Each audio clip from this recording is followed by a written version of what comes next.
শ্রেণীর আগের ক্লাসে আমরা যেটা আলোচনা করছিলাম যে তরলের চাপ ব্যাপারটা, তো সেখানে আমরা দেখেছি যে তরলের চাপটা কি করে উচ্চতার সঙ্গে নির্ভর করে পরিবর্তিত হয়, কিংবা ভিন্ন ভিন্ন ঘনত্বের যদি তরল নেওয়া হয়ে থাকে তাহলে চাপের মানও কিন্তু পরিবর্তন হয়, সেটা আমরা দেখেছি।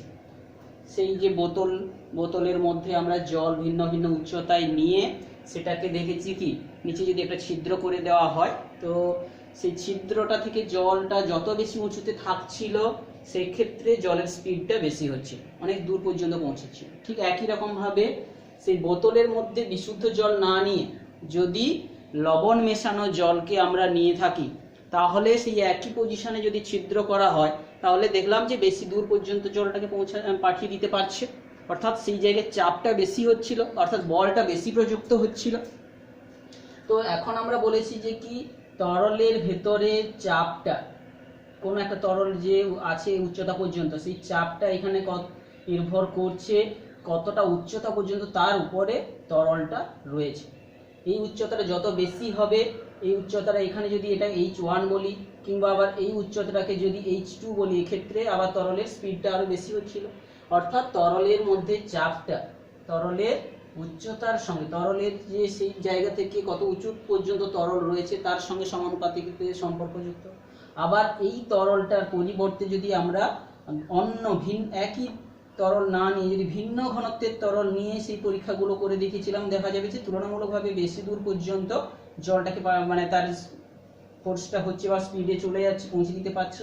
অর্থাৎ এখানে উচ্চতা সেই একই রাখলেও যদি এটা একটা আলাদা ঘনত্বকে বলছি ρ1, এর ঘনত্ব যদি ρ2 বলছি, তাহলে ঘনত্বের সঙ্গেও সে সমানুপাতিক সম্পর্কে থাকছে। এবং আরো একটা জিনিস যে এই দুটো জিনিস ছাড়াও সেই জায়গার অভিকর্ষজ ত্বরণটাও কিন্তু থাকবে সমীকরণের মধ্যে, অর্থাৎ এই দুটোর সঙ্গে সমানুপাতিক সম্পর্ক। এবং এটাকে যদি ধ্রুবক দিয়ে প্রকাশ করি তাহলে P সমান H ρg হয়। তো এইটা ছিল চাপটা কি করে উচ্চতার উপর নির্ভর করে।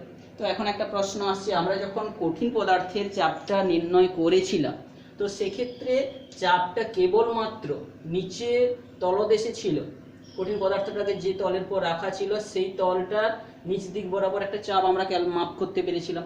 কিন্তু তরলের ক্ষেত্রে আমি যদি বিভিন্ন ভিন্ন পজিশনে ছিদ্র করে দিই, এই পজিশনে ছিদ্র করে দিই, এই সব দিক দিয়ে কিন্তু তরল সমান স্পিডে বেরোতে থাকবে। অর্থাৎ তরলের মধ্যে কিন্তু চাপটা সব দিকে সমানভাবে কার্যকরী হয়। কোনো একটা তরলের উপরিতল থেকে যদি একটা নির্দিষ্ট গভীরতায় চলে এসে সব দিকে কিন্তু চাপটা সমান থাকে। কঠিনের ক্ষেত্রে কিন্তু আমরা শুধু নিচের দিকেই চাপটা পাই, এক্ষেত্রে যে ওজনটা কাজ করে, চাপ সমান ওজন যে বলটার মান আর হচ্ছে ক্ষেত্রফল যেটা টাচ হয়ে আছে সেটার দ্বারা আমরা কিন্তু এখানে নির্ণয় করে থাকি। কঠিনের ক্ষেত্রে পাশের দিকে কোনো চাপ আমরা অনুভব করি না কেন কোনো দিকে, কারণ কি কঠিন পদার্থের মধ্যে ভিন্ন ভিন্ন অণুগুলো যেগুলো রয়েছে তারা কিন্তু স্ট্রংলি তারা বন্ধনীতে আবদ্ধ, তাদের মধ্যে যে করা বন্ধনী হোক না কেন সে স্ট্রংলি তাদের মধ্যে বন্ডেড রয়েছে। তাই তাদের গতি কিন্তু, অর্থাৎ তাদের সেই পজিশন থেকে তারা কিন্তু সরে যেতে পারে না, সেই পজিশনে থেকে তারা ভাইব্রেট করতে পারে, কম্পন করতে পারে, কিন্তু সেই পজিশন ছেড়ে চলে যায় না। কিন্তু তরল বা গ্যাস যাদেরকে আমরা প্রবাহী নাম দিয়ে থাকি, তার ক্ষেত্রে কিন্তু ব্যাপারটা আলাদা। যে তরলটাকে যদি আমি দেখি, সেই তরলের অণুগুলো কিন্তু স্থির নয়, তারা কিন্তু সতত সঞ্চারণশীল, ভিন্ন ভিন্ন দিকে তারা দৌড়াচ্ছে। এবং এই গতিটা সম্পূর্ণরূপে কিন্তু র্যান্ডাম মোশন, অর্থাৎ একেবারে অনিয়ন্ত্রিত, এবং একে প্রেডিক্ট করা যায় না যে কোন দিকে যাবে। এইটাকে গতিকে আমরা বলে থাকি যে ব্রাউনীয় মোশন বা ব্রাউনীয় গতি। এই ধরনের গতিটাকে প্রথম পর্যবেক্ষণ করেছিলেন বিজ্ঞানী রবার্ট ব্রাউন। সেটা কিভাবে না, তরলের মধ্যে একটা পোলেন রেইন, যাকে বলা হচ্ছে পরাগ রেণু, যেটার আকার তুলনামূলকভাবে জলের যে অণুগুলোর থেকে বড়, তাকে পর্যবেক্ষণ করে এটা পাওয়া গেছিল। অর্থাৎ সেই গতিশীল তরলের অণু কিংবা গ্যাসের অণুর জন্য তারা কিন্তু দেওয়ালে ধাক্কা দিচ্ছে, সেই ধাক্কার ফলে কিন্তু একটা চাপ তৈরি হচ্ছে। তো সেই চাপটা, সেই জন্য তরলের কিন্তু সব দিকে চাপটা রয়েছে। তো এখন আমরা জানলাম তরলের চাপটা ঘনত্বের উপর নির্ভরশীল, আবার উচ্চতার উপরও নির্ভরশীল। তো সচরাচর দেখা যায় কি তরল উঁচু জায়গা থেকে নিচু জায়গার দিকে চলে যাওয়ার প্রবণতা থাকে। কোনো একটা নলে ধরো আমরা জল নিয়েছি, যে নলটা আরও একটা ছোট অন্য একটা নলের সঙ্গে যুক্ত করা রয়েছে, তো সেই কোনো একটা নলে যদি উঁচু তল পর্যন্ত জল থাকে তাহলে সেই দেখবো যে জলটা চলে আসতে থাকবে যতক্ষণ না দুটো তলের উচ্চতাটা সমান হয়ে যায়। এর কারণটা কি না, যেই জায়গায় তরলটা বেশি উঁচু পর্যন্ত ছিল সেই জায়গায় তরলের চাপ বেশি, তাহলে সে চাপ বেশি হওয়ার জন্য, চাপ তো আমরা জানি সব দিকে সমানভাবে চাপ দেয়, তো সে কি যেই দিকে চাপ বেশি সেই দিক থেকে কম চাপের দিকে যেতে থাকে, কতক্ষণ না যতক্ষণ না দু জায়গার চাপ সমান হয়ে যাচ্ছে। তাহলে তরলটা দাঁড়িয়ে গেল এই জায়গায়, তাহলে এই জায়গায় তরলের যে পার্শ্ব চাপটা, এই জায়গায় তরলের পার্শ্ব চাপ যখনই সমান হয়ে যাচ্ছে তখন তরলের প্রবাহটা বন্ধ হচ্ছে। তো তরলের এই যে একই উচ্চতায় যাওয়ার প্রবণতা, তার মূল কারণটা কি না, তরল তার চাপকে সমান করতে চায়, তার নিম্নতলের যে চাপটাকে সমান করতে চায়। একেই বলা হচ্ছে তরলের সমোচ্চশীলতা ধর্ম, অর্থাৎ উচ্চতাটাকে সে সমান করতে চায়। তো এটা হচ্ছে তরলের চাপের মূল কারণ। তো সেই যে ধর্মটাকে কাজে লাগিয়ে আমরা ভিন্ন ভিন্ন জায়গায় কিন্তু অনেক প্রয়োগ ঘটিয়ে থাকি, বিশেষ করে শহরাঞ্চলে যদি দেখা যায় যে জল সরবরাহ করার লাইন থাকে, সেইখানে কি থাকে একটা বড় কোনো যে জলের ট্যাঙ্ক, যেখানটায় পুরো শহর জুড়ে যে জল সরবরাহ করার জন্য জলটাকে তুলে রাখা হয় এবং সেই জলটাকে বাড়ি বাড়ি পৌঁছে দেওয়ার জন্য ব্যবস্থা থাকে। সেই যে উচ্চতাটা অনেক বেশি থাকে ট্যাঙ্কের, সেই ট্যাঙ্কটা অনেক উঁচুতে তোলা থাকে, তো সেই জায়গা থেকে জলটা তখন কি হয় যে প্রত্যেকের বাড়ি বাড়ি পৌঁছে যাচ্ছে, সেই উচ্চতা সমান সমোচ্চশীলতা ধর্মের জন্য এটা কিন্তু হয়ে থাকছে। তো এইটা গেল হচ্ছে তরলের চাপের যে ব্যাপারটা, যেটা আমরা আলোচনা করেছি। তো তরলের চাপের যে এই রাশিমালাটা যেটা আমরা চাপের রাশিমালা বলেছিলাম, চাপ সমান কি বল ভাজিত ক্ষেত্রফল। তো এখানে আমরা সিম্বলিক্যালি ইউজ করছি, চাপ ইংরেজি কি প্রেসার, তার শর্ট ফর্মের পিটাকে নিয়েছি, আর বলের ইংরেজি হচ্ছে ফোর্স তার প্রথম অক্ষরটা, আর ক্ষেত্রফলের এরিয়া তার প্রথম অক্ষরটাকে যদি নিয়ে আমরা সূত্রটাকে বলি কি পি সমান F by A, force per unit area. তো এক্ষেত্রে আমরা বল আর ক্ষেত্রফল বলেছিলাম, কিন্তু আমাদের রাশিমালা এলো অন্য ধরনের, সেটা আমরা যদি একটু বোঝার চেষ্টা করি। তো ধরো আমি সাপোজ বলছি এই উচ্চতার একটা জল স্তম্ভ বা কোনো তরলের স্তম্ভ রয়েছে, এই উচ্চতা তরল রয়েছে এই উচ্চতা পর্যন্ত, এবং এই তরলটার যে নিম্নে পৃষ্ঠের ক্ষেত্রফলের হচ্ছে এ। তাহলে এই তরলটা মোট আমাকে এই তরলটা এই নিচের দিকে যে বল প্রয়োগ করছে তার মানটা কত না, তরলটার পুরো ওজনের সমান। তরলটার পুরো ওজন আমরা কি বলেছিলাম, এই তরলের ভর গুণিত তার অভিকর্ষজ ত্বরণ, তার সঙ্গে নিচে হচ্ছে ক্ষেত্রফল। এখন তরলের ওই ভরটা, ভর সমান আমরা কি জানি, ভর সমান আমরা জানি আবার ঘনত্ব সমান ডেনসিটি সমান যে মাস পার ইউনিট ভলিউম।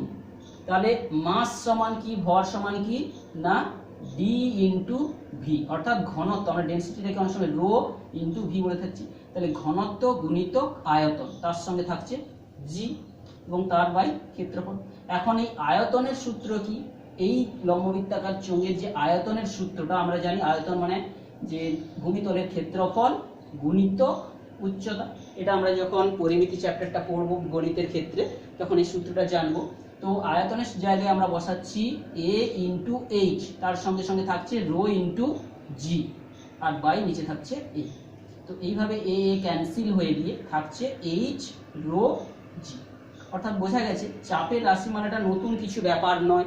এক্ষেত্রে আমরা তরলের মধ্যেও ঠিক দেখালাম, বাস্তবের ক্ষেত্রে ঘনত্বের সঙ্গে সঙ্গে যে চাপ পরিবর্তন হয়, উচ্চতার সঙ্গে সঙ্গে যে চাপ পরিবর্তন হয়, ঠিক সে একই রিলেশনটাকে আমরা যে আমাদের বলের যে অরিজিনাল সূত্র ছিল সেখান থেকে কিন্তু আমরা এটাকে দেখাতে পারলাম। তো এরপরে আমরা চলে আসছি বায়ুর চাপের ব্যাপার। তরলের চাপ হলো, এরপরে আজকে আমরা যেটা আলোচনা করব সেটা হচ্ছে কি না বায়ুর চাপ।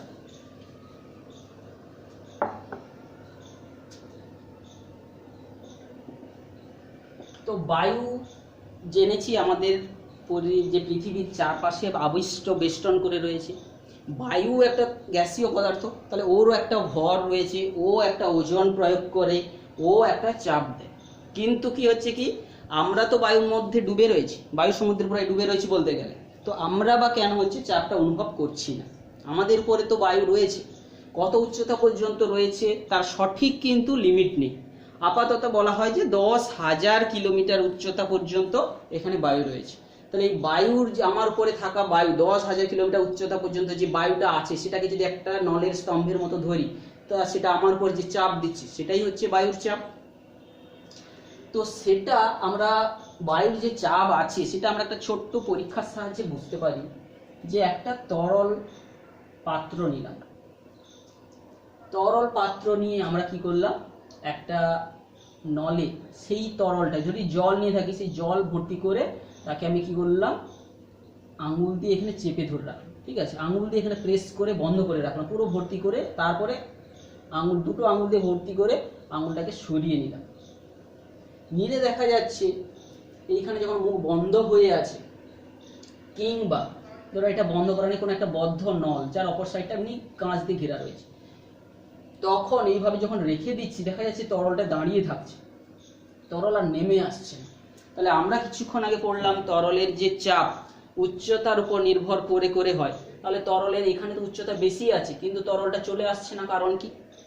তাহলে এই তরলটা যেই জায়গায় রয়েছে সেই জায়গাটাকে যদি আমরা এ বিন্দু বলি, যে জায়গায় এই পাশের বিন্দুটাকে যদি বি, এই পাশের বিন্দুটাকে যদি সি বলি, এই জায়গাগুলোতে তরলের চাপ তো কম, তাহলে এখানে চাপ বেশি, তবুও তরলটা নেমে আসছে না কেন? তো এর মূল কারণটা হচ্ছে কিন্তু বায়ুর চাপ। তাহলে তো এই অংশে তরলের অপর বি পার্টের দিকে বা সি অংশের দিকে তরলটা নেমে আসছে না, তার প্রধান কারণ কি না, এই পাশে বায়ু যে চাপ দিচ্ছে, এই পাশে বায়ু যে চাপ দিচ্ছে সেই চাপ এই যে তরলের চাপকে প্রতিহত করে আসতে দিচ্ছে না, দুটো চাপ পরস্পরকে ব্যালেন্স করে রেখেছে, তাই সেই জন্য কিন্তু আসছে। সঙ্গে সঙ্গে যদি আমি এই পাশের আঙুলটাকে সরিয়ে নিই কিংবা কাঁচটা যদি এখানে ভাঙা হয়ে যায়, ফেটে যায়, তাহলে কিন্তু তরল সঙ্গে সঙ্গে নেমে চলে আসবে। কারণ কি? তো এই জায়গার সঙ্গে সঙ্গে আবার বায়ু চাপ দেওয়া শুরু করবে, সেই চাপ, আর তাহলে এই এ বিন্দুতে তখন চাপ হয়ে যাবে কি, বায়ুর যে চাপ ছিল তাকে যদি বলি পি, প্রেসার অফ অ্যাটমসফিয়ার বা এয়ার, আর এই জায়গায় যে চাপ তার সঙ্গে পি এ বিন্দুতে চাপ কি হয়ে যাবে, পি এ বিন্দুতে চাপের মান হয়ে যাবে পি অফ অ্যাটমসফিয়ারিক চাপ, আর এই উচ্চতা যেটা ছিল এই উচ্চতা বিশিষ্ট তরলটার চাপ এইচ রো জি, অর্থাৎ এ বিন্দুতে চাপ এইটা হবে, বি বিন্দু এবং সি বিন্দুতে চাপের মান কি হবে, পি এ বিন্দুতে চাপ হবে শুধু বায়ুর চাপ, এইখানে বিন্দুতে যদি বলি এই বিন্দুটা বি বা এই বিন্দুটা সি বলি, তাহলে বায়ুর চাপ হচ্ছে, আর পি অফ সি বিন্দুতেও বায়ুর চাপ এর সমান হচ্ছে, অর্থাৎ এ বিন্দুতে তখন হচ্ছে কিন্তু শুধু এক্সেস প্রেসার এটা হয়ে যাচ্ছে, তখন এই চাপের জন্য আবার নেমে চলে আসে। অর্থাৎ এটা যদি বদ্ধ ছিল তখন কিন্তু বায়ুর চাপ ওখানে আর কাজ করতে পারছিল না, কিন্তু যখনই কোনো ভেঙে দিচ্ছে বা আমরা আঙুলটা সরিয়ে নিচ্ছি তখন কিন্তু চাপ বেশি থাকার জন্য আবার তরল নেমে চলে আসছে। তাহলে এর দ্বারা বোঝা যাচ্ছে যে বায়ুর চাপ আছে। তো এখন বিজ্ঞানী টরিসোলি একটা পরীক্ষা করেছিলেন, তিনি দেখেছিলেন যে পারদকে 1 মিটার দৈর্ঘ্য বিশিষ্ট একটা বদ্ধ নলে পারদ ঢুকিয়ে তিনি কি করেছিলেন, পুরো ভর্তি করে তিনি একটা পারদপূর্ণ পাত্রের মধ্যেই ডুবিয়ে দিয়েছিলেন। দেখা গেল 1 মিটারের থেকে শুরু করে 76 সেন্টিমিটার পারদটা নেমে এসেছিল, 76 সেন্টিমিটার উচ্চতা পর্যন্ত পারদটা এইখানে থেকে গেল। তাহলে এর কারণটা কি, তার নিশ্চয়ই বুঝতে পারা গেছে যে ওই জায়গায় বায়ুর চাপ, অর্থাৎ বায়ুর চাপটা এইটাকে পর্যন্ত পারদকে তুলে রেখেছে, মানে কি পারদের যে চাপটা, এই যে 76 সেন্টিমিটার উচ্চ পারদের চাপটাই বায়ুর চাপকে ব্যালেন্স করছে, অর্থাৎ আমরা বায়ুর চাপ যেটা পি এ বলছি সেইটাই এই জায়গায় বায়ু এই উচ্চতা বিশিষ্ট পারদের চাপের সঙ্গে সমান, অর্থাৎ 76 সেন্টিমিটার উঁচু পারদ স্তম্ভের চাপের সমান। তাহলে এইভাবে আমরা বুঝতে পারছি তাহলে বায়ুর একটা চাপ রয়েছে।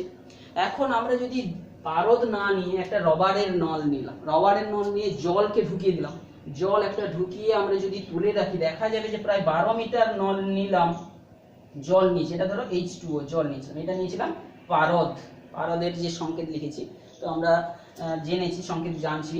তো জল নিয়ে যদি একটা সরু নলে আমি ভর্তি করে তুলে রাখি, যেটার অপর সাইড বন্ধ রয়েছে রবারের নল, তো সেই সাইডে আমরা এটাকে বলছি যদি এটা 12 মিটার নল নিয়েছি, এটা আমরা 1 মিটার নিয়েছিলাম, আমাদের ছবিটা কিন্তু মানানসই হচ্ছে না, এটা 1 মিটার বলেছিলাম, কিন্তু এটা আমরা ধরে নিচ্ছি ছবিতে এটা এই 12 মিটারকে বোঝাচ্ছে। 12 মিটার নলটাকে জল ভর্তি করে যদি জলের মধ্যে ডোবাই, দেখা যাবে জল কিন্তু মাত্র 2 মিটার কমে আসছে, কিন্তু 10 মিটার, প্রায় 10 মিটার পর্যন্ত জল তলটা থেকে যাচ্ছে। তো এই ক্ষেত্রে আমাদের তলটা আঁকার সময় একটু সাবধান থাকতে হবে। জলের উপরিতল কিন্তু একটু অবতল আকারে থাকে, আর পারদের ক্ষেত্রে উত্তল আকারে থাকে। এর কারণ আমরা পরে ক্লাসে বা যখন আমরা সান্দ্রতা ব্যাপারটা জানবো সেখানের উপর দিয়ে আমরা ব্যাখ্যা করব। সে যাই হোক, জল কিন্তু থাকতে পারে 10 মিটার উঁচু পর্যন্ত। বোঝা যাচ্ছে কেন? কারণ কি, জলের ঘনত্ব মাত্র 1 গ্রাম পার সেমি কিউব যদি আমরা দেখি, আর পারদের ঘনত্ব যেখানে রো অফ মার্কারি, তার ঘনত্ব কত আমরা জেনেছি না, 13.6 গ্রাম পার সেমি কিউব। অর্থাৎ এর তুলনায় এ অনেক গুণ ভারী, তাই তাকে কম তুলে রাখতে পেরেছে। অর্থাৎ বায়ুর যে চাপটা আমরা যে কোনো একটা যে জলের উচ্চতা দিয়ে ক্যালকুলেশন করে মাপ করতে পারি, কিংবা হচ্ছে কি পারদকে কত দূর তুলে রাখতে পেরেছে সেটার সাহায্যেও আমরা মাপ করতে পারি। তাহলে এর দ্বারা বোঝা যাচ্ছে যে কার ঘনত্ব বেশি। পরিষ্কার বোঝা যাচ্ছে জলের ঘনত্ব কম, পারদের ঘনত্ব বেশি হবে, কারণ কি বেশি ঘনত্বকে কম দূর তুলে রাখতে পারবে। অর্থাৎ আমরা ঘনত্বের সঙ্গে বায়ুর চাপের যে সম্পর্ক যদি বের করে থাকি, তাহলে বায়ুর চাপ বের করার জন্য আমি জলকে যদি ব্যবহার করি, P সমান H রো জি সূত্র ব্যবহার করলে, এখানে H কে আমাকে প্রায় ব্যবহার করতে হবে 10 মিটার, বা 10 এর সঙ্গে 100 সেন্টিমিটার গুণ করলে এত সেন্টিমিটার। জলের ঘনত্ব হচ্ছে 1 আর অভিকর্ষজ ত্বরণ 980, গুণ করে আমি পাবো বায়ুর চাপ। আর এক্ষেত্রে আমরা যদি পারদের ক্ষেত্রে বায়ুর চাপটাকে নির্ণয় করার সূত্র, সেই চাপের সাহায্যে, চাপের যে সূত্র আমরা জানি H রো জি, সেখান থেকে পারদের উচ্চতা হচ্ছে 76 সেন্টিমিটার গুণিতক 13.6 গুণিতক 980, এটা গুণ করেও আমরা ডাইন পার সেমি স্কয়ার, এক্ষেত্রেও ডাইন পার সেমি স্কয়ার একই মান প্রায় পাবো। বুঝা যাচ্ছে? তো এখানটা অ্যাকচুয়ালি অরিজিনাল 10 10 9 10 সামথিং কিছু একটা মান হবে, তো সেইখান থেকে আমরা ক্যালকুলেশন করতে পারি। তো বায়ুর চাপ, তাহলে যেদিন বুঝতে পেরেছিস, যদি কোনো জায়গায় বায়ুর চাপ বেড়ে যায় তাহলে কি হবে, পারস্তম্ভটা একটু বেশি উঠবে, 76 থেকে বেশি উঠে যাবে। কোনো জায়গায় যদি নিম্নচাপ হয়, বায়ুর চাপ এখানে কম হবে, কম হলে কি হবে, পারদ তখন নেমে আসবে। অর্থাৎ নিম্নচাপ হওয়া, উচ্চ চাপ হওয়া, এই ব্যাপারটা আমরা পারদের ওঠানামা দেখে কিন্তু আমরা বুঝতে পেরে যাব। তো এই রকম যন্ত্র ব্যারোমিটার আমাদের তৈরি করা আছে, 14 এর ব্যারোমিটার। তার সম্পর্কে এই পারদটা বেশি দূর উঠে গেলে, কত দূর উঠে গেলে, বা কিংবা কত দ্রুত উঠে গেলে কিভাবে নামছে, তার উপর বেস করে আমাদের যে আবহাওয়ার খবর এগুলো কিন্তু প্রেডিক্ট করা হয়, কি করে এখানটায় আজকে কি হতে যাচ্ছে। সে যাই হোক, সেটা আলাদা ব্যাপার। তো আমরা এখন ব্যাপারটা বুঝলাম যে বায়ুর একটা চাপও আছে। বায়ু কিন্তু সব দিকেও চাপ দেয়, বায়ুরও চাপ সব দিকে সমান। তার পরীক্ষার প্রমাণও আমরা করতে পারবো। যদি একটা কোনো প্লাস্টিকের বোতল নিয়ে তাকে যদি আগুনের কাছে ধরা হয়, বা গরম জল ভর্তি করে গরম জল দিয়ে দেওয়া হয়, তাহলে কিন্তু দেখবো যে তারপরে সিটি লাগিয়ে দিলে বোতলটা দুমড়ে মুচড়ে যায়। এটা একটা বোতল, এই বোতলে সাপোজ ধরো আমরা গরম জল ঢুকিয়ে ছিপি লাগিয়ে দিয়েছি, দিলে কি হবে যে এইখানে গরম জল যেটা ছিল তারপর যে গরম বায়ু হালকা হয়ে সব বেরিয়ে গেছে, তারপর চাপা লাগিয়ে দিয়েছে, তাহলে এখানে শূন্যস্থান তৈরি হয়েছে। শূন্যস্থান তৈরি হওয়া মানে কি, কোনো জায়গায় শূন্যস্থান থাকতে পারে না, বায়ু সেই জায়গা দখল করার জন্য চার দিক দিয়ে চাপ দেবে, বায়ু সব দিক দিয়ে চাপ দেবে। চাপ দিলে দেখবে এটা বোতলটা দুমড়ে মুচড়ে যায়। এটা বায়ুর একটা যে সব দিকে চাপ দেয় তারও একটা প্রমাণ।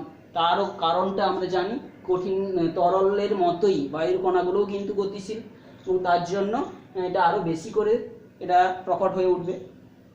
আচ্ছা, তো আজকে আমরা যেটা পড়লাম সেটা হচ্ছে কি বায়ুর চাপ। তো আরো একটা জিনিস এই চ্যাপ্টারে যেটা আমরা পড়ব, সেটা পরের ক্লাসে আমরা আলোচনা করব, সেটা হচ্ছে কি প্লবতা, আর্কিমিডিসের সূত্র এবং ভাষণ, এই জিনিসটা। তো সেটা যেটা আজকেই আলোচনা করে নিচ্ছি, যে বস্তুর ভাষণ, প্লবতা আর আর্কিমিডিসের সূত্র, এই তিনটা জিনিস আমরা নেক্সট ক্লাসে আলোচনা করব।